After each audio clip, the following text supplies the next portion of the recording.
Hey guys, Fox here, and today we're doing the 2022 USFL season Week 9 review.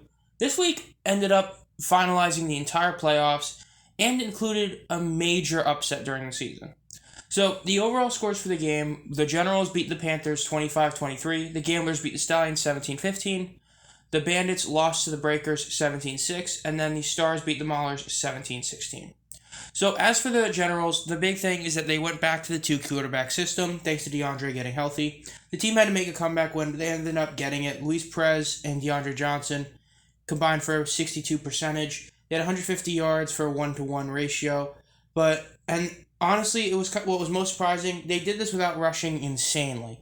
For them, only having 108 yards in the ground isn't actually that impressive, but they still were able to do it and ended up getting the job done.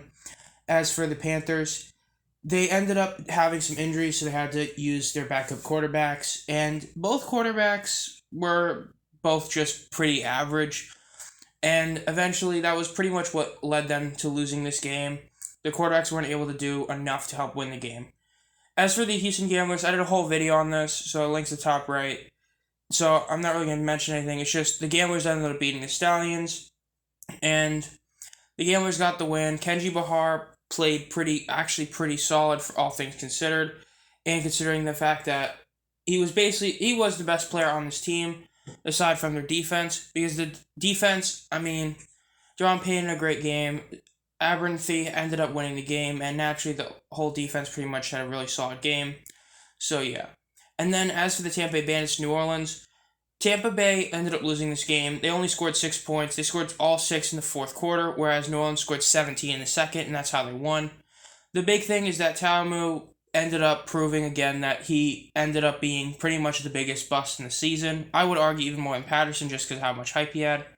Even though he did have a solid game rushing-wise because he had 86 yards and was by far the team's best rusher, overall his 2 interceptions really did hinder the team a lot, not to mention it's just that really hurt. And as for the Breakers, they ended up having to go to their backup quarterback, and even then, they still were able to end up getting the job done. Kyle Sloter had a pretty bad game, but for all things considered, they did end up winning this game, and that's pretty much all that matters. They ran the ball well enough, and they ended up winning. And then the last game was the Stars against the Maulers. It's pretty safe to say this was one of those kind of surprising games, in a sense.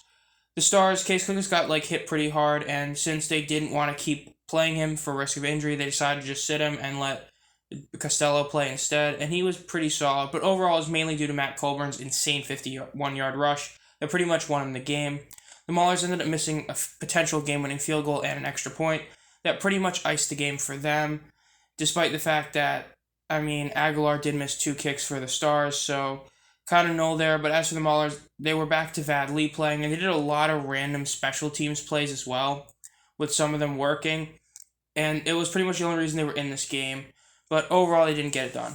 So as for the big thing is that we know the 2 matchups. The first playoff game, or the one is going to be the Stars versus the Generals, and the other is going to be the Stallions versus the Breakers, as the standings remain that way.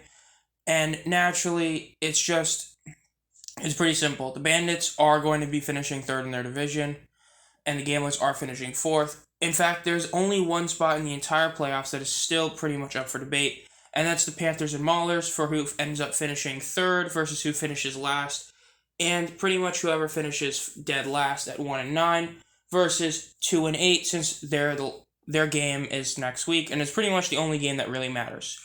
Overall, this has been Fox. If you enjoy this content, want to be notified as soon as I upload any videos, make sure to subscribe and hit the bell, and as always, have a great night.